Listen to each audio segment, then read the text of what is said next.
శ్రీ సాయినాథాయ నమః. సాయి సచ్చరిత్రము 22వ అధ్యాయం. ప్రస్తుతం ప్రస్తావన బాలాసాహెబ్ మిరికర్, బాబుసాహెబ్ బూటి, అమీర్ శక్కర్, తేలుపాము బాబా అభిప్రాయం. ప్రస్తావన: బాబాను ధ్యానించుటెట్లు భగవంతుని నైజము గాని, స్వరూపము గాని, అగాధములు, వేదములు గాని, 1000 నాలుకల గల ఆదిశేషుడు గాని వారిని పూర్తిగా వర్ణింపలేరు. భక్తులు భగవంతుని రూపమును చూచి కనుగొని తీరవలేను. ఎందుకనగా తమ ఆనందమునకు భగవంతుని పాదములే ముఖ్య మార్గమని వారికి తెలియను. జీవిత పరమార్థమును పొందుటకు గురుని పాదములనే ధ్యానించవలని కాని ఇంకొక మార్గము లేదని వారలకు తెలియను. హేమాడ్ పంత్ ఒక సులభమైన మార్గమును ఉపదేశ రూపకముగా చెప్పుచున్నాడు. అది ధ్యానమునకు, భక్తికి కూడా అనుకూలించును. నెలలో ఒక కృష్ణపక్షమున రాను రాను వెన్నెల క్రమంగా క్షీణించును. తుదకు అమావాస్య నాడు చంద్రుడు కానరాడు, వెన్నెల కూడా రాదు. శుక్లపక్షము ప్రారంభమవగానే ప్రజలు చంద్రుని చూచుటకు ఆతురత పడెదరు. మొదటి దినము చంద్రుడు కానరాడు, రెండవ నాడది సరిగా కనిపించదు. అప్పుడు రెండు చెట్టు కొమ్మల మధ్య గుండా చూడమనిద్దరు. ఆతురతతో ధ్యానముతో ఆ సందు ద్వారా చూసినప్పుడు దూరముగా ఉన్న చంద్రుడి ఆకారం ఒక గీత వలె కనిపించును. వారప్పుడు సంతసించెదరు. ఈ సూత్రం అనుసరించి బాబా తేజమును చూచెదము గాక. బాబా కూర్చున్న విధానమును చూడుడు, అది ఎంత సుందరముగా ఉన్నది. వారు కాళ్లను ఒకదానిపై ఇంకొకటి వేసి ఉన్నారు. ఎడమ చేతి వేళ్లు కుడిపాదముపై వేసి ఉన్నారు. కుడి బొటన వ్రేలుపై చూపుడు వ్రేలును మధ్య వేలును ఉన్నవి. ఈ కూర్చున్న విధమును బట్టి చూడగా బాబా మనకి దిగువ విషయం చెప్పుచున్నట్లు అనుకునవచ్చును. నా ప్రకాశమును చూడవలనంటే అహంకారమును విడిచి మిక్కిలి అనుకువతో చూపుడు వేలుకు మధ్య వేలుకు మధ్య ఉన్న బొటన వేలుపై దృష్టిని సారించినచో నా ప్రకాశమును చూడగలరు. ఇది భక్తికి సులభమైన మార్గం.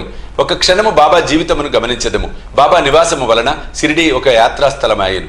అన్ని మూలల నుండి ప్రజలచటకు గుమిగూడుచుండిరి. పేదవారు, గొప్పవారు కూడా అనేక విధములు మేలు పొందుచుండేవారు. బాబా యొక్క అనంత ప్రేమను, ఆశ్చర్యకరమైన సహజమైన వారి జ్ఞానమును, వారి సర్వాంతర్యామిత్వమును వర్ణించగలవారెవ్వరు. వీనిలో ఏదైనా ఒక దానిని గాని అన్నీయు గాని అనుభవించేవారు ధన్యులు. ఒక్కొక్కప్పుడు బాబా దీర్ఘ మౌనం పాటించువారు. అది వారి యొక్క బ్రహ్మబోధము. ఇంకొకప్పుడు చైతన్య గనులుగా ఉండువారు. ఆనందమునకు అవతారముగా భక్తులచే పరివేష్టితులై ఉండేవారు. ఒక్కొక్కప్పుడు వారి నీతిని బోధించు కథలను చెప్పేవారు. ఇంకొకప్పుడు హాస్యము తమాషా చేయుటలో మునిగేవారు. ఒక్కప్పుడు సూటిగా మాట్లాడువారు. ఇంకొకప్పుడు తమాషా చేయుటలో మునిగేవారు. ఒక్కొక్కప్పుడు సూటిగా మాట్లాడువారు. ఒక్కొక్కప్పుడు కోపోద్దిపుతుడా అని తోచువారు. ఒక్కొక్కప్పుడు తమ బోధలు క్లుప్తంగా చెప్పుచుండేవారు. ఒక్కొక్కప్పుడు దీర్ఘ వివాదములోకి దించేవారు. అనేక సార్లు ఉన్నతున్నట్లు మాట్లాడేవారు. ఈ ప్రకారం సందర్భానుసారములను బట్టి బోధనలు అనేక విధములుగా అనేక మందికి కలుగుచుండేది. వారి జీవితం అగోచరమైనది. అది మన మేధాశక్తికి, భాషకు అందుబాటులో ఉండేది కాదు. వారి ముఖార విందమును చూచుట ఎందు ఆసక్తి గాని, వారితో సంభాషించుట ఎందు గాని, వారి లీలలు వినుట ఎందు గాని తనివి తీరేది కాదు. అయినప్పటికీ సంతోషంతో ఉప్పొంగుచుండేది వారము. వర్ష బిందువులను లెక్కించగలము, తోలు సంచిలో గాలిని మోయగలము. కానీ బాబా లీలలను లెక్కించలేము. వానిలో ఒక్కదానిని గురించి చెప్పెదము. భక్తుల ఆపదలను కనుగొని భక్తులను వారి బారి నుండి సకాలమున బాబా ఎట్లు తప్పించుచుండెనో ఇచ్చట చెప్పెదము. బాలాసాహెబ్ మిరికర్ సర్దార్ కాకాసాహెబ్ మిరికర్ కొడుకకు బాలాసాహెబ్ మిరికర్ కోపర్గాంకు మామల్దార్గా ఉండెను. అతను ఒకనాడు చితిలి గ్రామ పర్యటనకు పోవుచుండెను. మార్గ మధ్యమున బాబాను చూచుటకు షిరిడీ వచ్చెను. మసీదుకు పోయి బాబాకు నమస్కరించెను. బాబా అతని యోగ క్షేమములను అడిగి జాగ్రత్తగా ఉండవలెనని హెచ్చరిక చేయుచు ఇట్లనెను: నీకు మన ద్వారకామాయి తెలియనా? బాలాసాహెబ్ నాకు ఆ ప్రశ్న బోధపడకపోవడుచే ఊరుకుండెను. నీవిప్పుడు కూర్చున్నదే ద్వారకామాయి. ఎవరైతే ఆమె ఒడిలో కూర్చున్నదరో వారిని ఆమె కష్టముల నుండి, ఆతురతల నుండి తప్పించును. ఈ మసీదు తల్లి చాలా దయార్ద్ర హృదయురాలు. ఆమె నిరాడంబర భక్తులకు తల్లి.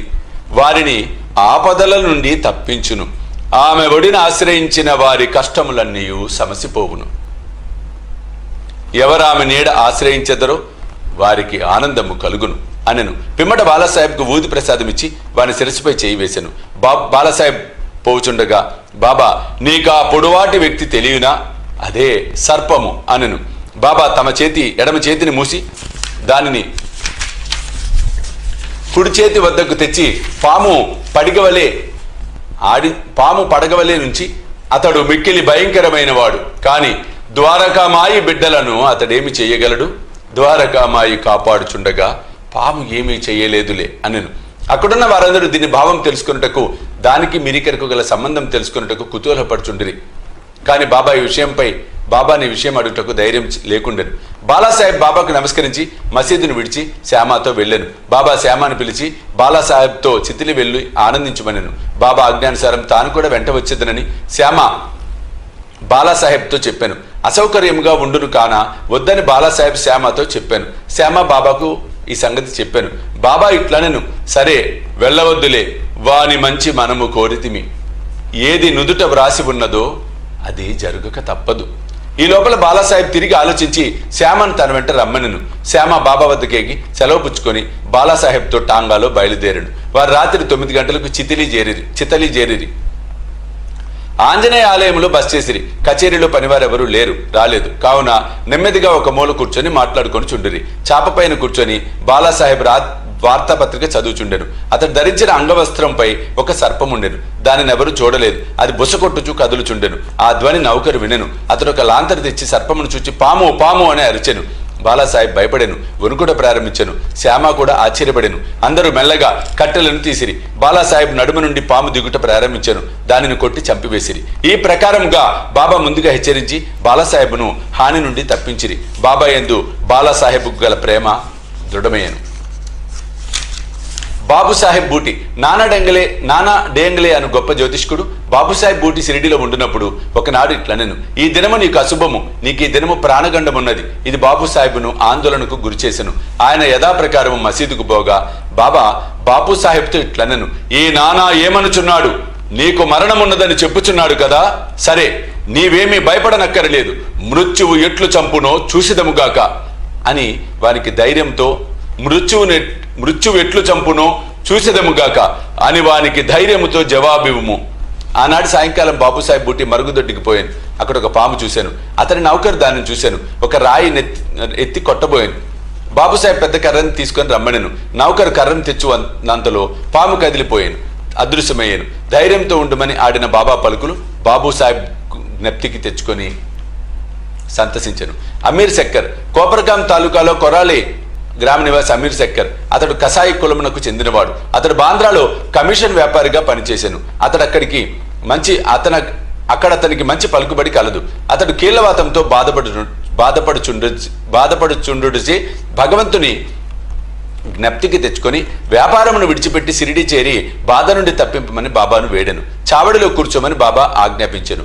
అటువంటి రోగికి ఆ స్థలం సరైనది కాదు. అది ఎల్లప్పుడూ తేమగా ఉండును. గ్రామంలో ఇంకేదైనా స్థలము బాగుండేది. కానీ బాబా పలుకులే తగిన ఔషధం, నిర్ణయ సూత్రం. మసీదుకు వచ్చుటకు బాబా అతనికి అనుమతి ఇవ్వలేదు. చావడిలోనే కూర్చోమని ఆజ్ఞాపించాను. అది వానికి మిక్కిలి లాభకారి అయ్యను. ఎందుకనగా బాబా ఉదయము సాయంకాలము చావడి వైపు పోవచుండెను. అదేను కాక దినము విడిచి దినము ఉత్సవంతో పోయి బాబా అచడ నిద్రించుచుండెను. అందుచే అమీర్ బాబా యొక్క సాంగత్యమును సులభముగా పొందుచుండెను. పూర్తిగా 9 మాసములు అమీర్ శక్కర్ అక్కడ ఉండెను. కొంతకాలం తర్వాత అతనికి ఆ స్థలంపై విసుగు కలిగాను. ఒకనాడు రాత్రి ఎవరికి చెప్పకుండా కోపర్గాం పారిపోయాను. అచ్చటొక ధర్మశాలలో దిగాను. అచ్చటొక ఆ ఫకీరు చచ్చటకు సిద్ధముగా ఉండెను. ఆ ఫకీర్ నీళ్లు కావాలనగా అమీర్ పోయి నీరు తెచ్చి ఇచ్చాను. ఆ నీరు తాగి ఫకీర్ చనిపోయాను. అమీర్ చిక్కులో పడెను. అతడు పోలీసు వారికి తెలియపరిచినచో మొట్టమొదటి సమాచారం తెచ్చినవాడు అగుడిచే తనకు ఆ ఫకీర్ విషయం ఏమైనా తెలిసి ఉండునని పట్టుకొనిదరు.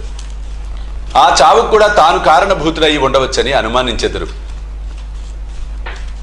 బాబా ఆజ్ఞ లేనిది షిరిడీ విడిచిపెట్టడం తనదే తప్పని గ్రహించి పశ్చాత్తాపపడెను. షిరిడీ పోవ నిశ్చయించుకొని ఆ రాత్రికి రాత్రే అచ్చట నుండి షిరిడీ పోయాను. మార్గ మధ్యమున బాబా నామమును జపమును చేయుచుండెను. సూర్యోదయమునకు ముందే షిరిడీ చేరి ఆతురత నుండి తప్పించుకొనెను. బాబా ఆజ్ఞానుసారము చావడిలోనే ఉండి రోగ విముక్తుడైను. ఒకనాడు మధ్యరాత్రి బాబా, ఓ అబ్దుల్, నా పరుపు వైపు ఏదో దుష్ట ప్రాణి వచ్చుచున్నదిరా అని అరిచెను. లాంతరు తీసుకొని అబ్దుల్ వచ్చి బాబా పరుపు వైపు చూశాను. కానీ ఏమీ కనిపించలేదు. జాగ్రత్తగా చూడమని బాబా చెప్పుతూ నేలపై సటకాతో కొట్టుచుండెను. అమీర్ శక్కర్ బాబా లీలలను చూచి అచ్చటకు పాము వచ్చెనని బాబా అనుమానించి ఉండునని అనుకొనెను. బాబా సాంగత్యం వలన బాబా ఆడు మాటలు చేయు క్రియల భావమును అమీర్ గ్రహించుచుండెను. అమీర్ తన దిండుకు సమీపమున ఏదో కదులుచుండుట గమనించి అబ్దుల్ను లాంతరు తీసుకురమ్మనెను. అంతలో అచ్చటొక పాము కనబడెను.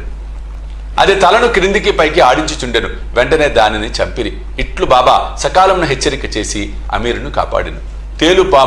తేలు బాబా ఆజ్ఞచే కాకాసాహెబ్ దీక్షిత్ నిత్యము ఏకనాథ మహారాజు రచించిన భాగవతమును భావార్థ రామాయణమును పారాయణం చేయుచుండెను.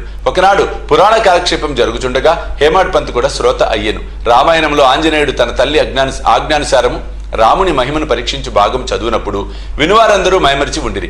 అందులో హేమాడ్ పంత్ ఒకడు. ఇంతలో ఒక పెద్ద తేలు హేమాడ్ పంత్ భుజంపై పడి వాని ఉత్తరీయముపై కూర్చుండెను. మొదట దానినెవరూ గమనించలేదు. ఎవరు పురాణములు శ్రవణము చేసేదరో వారిని భగవంతుడు రక్షించును. ఇంతలో హేమాడ్ పంత్ తన కుడి భుజంపైనున్న తేలును చూసెను. అది చచ్చిన దాని వల్ల నిశ్శబ్దంగా ఉండెను. అది కూడా పురాణము వినుచున్నట్లుగా కనిపించెను. భగవంతుని కటాక్షమును స్మరించి పురాణ శ్రవణములో ఉన్న ఇతరులకు భంగము కలుగజేయకుండా ఉత్తరీయము 2 చివరల్లా పట్టుకొని దానిలో తేలును ఉండునట్లు చేసి బయటకు వచ్చి ఆ తేలును తోటలో పారవేసెను. పాము. ఇంకొకప్పుడు సాయంకాలం కాకాసాహెబ్ మేడ మీద కొందరు కూర్చొని ఉండిరి. ఒక సర్పము కిటికీలో ఉన్న చిన్న రంధ్రం ద్వారా దూరి చుట్టుకొని కూర్చొనెను. దీపము తెచ్చిరి. మొదట అది వెలుతురుకు తడబడెను. అయినప్పటికీ అది నెమ్మదిగా కూర్చొనెను. తల మాత్రము కిందకు మీదకు ఆడించుచుండెను. అనేక మంది బడితలు కర్రలు తీసుకుని వేగముగా వచ్చిరి. అది ఎటు కాని స్థలములో ఉండుటచే దానిని చంపలేకపోయేది. మనుషుల శబ్దమును విని ఆ సర్పం వచ్చిన రంధ్రములోనికి గబగబా దూరెను. అందరూ ఆపద నుండి తప్పించుకొనిది.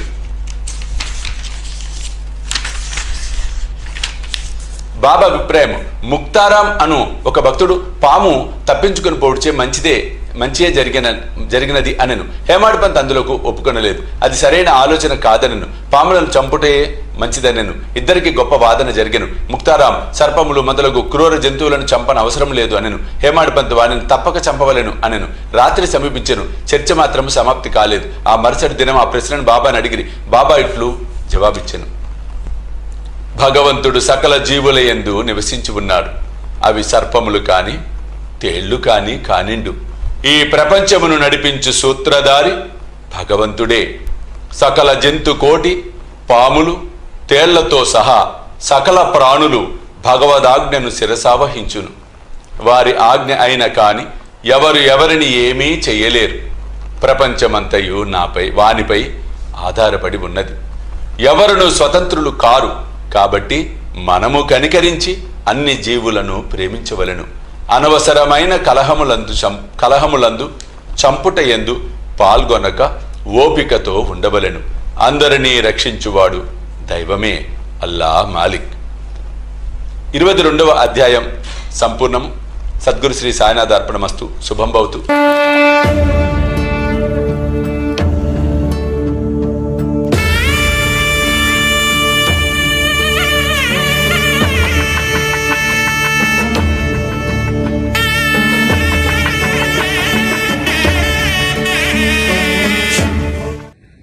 సాయి దివ్య రక్షా కవచ యంత్రానికి స్వర్ణ కవచం, స్వర్ణ తాపడం మనం చేయించబోతూ ఉన్నాం.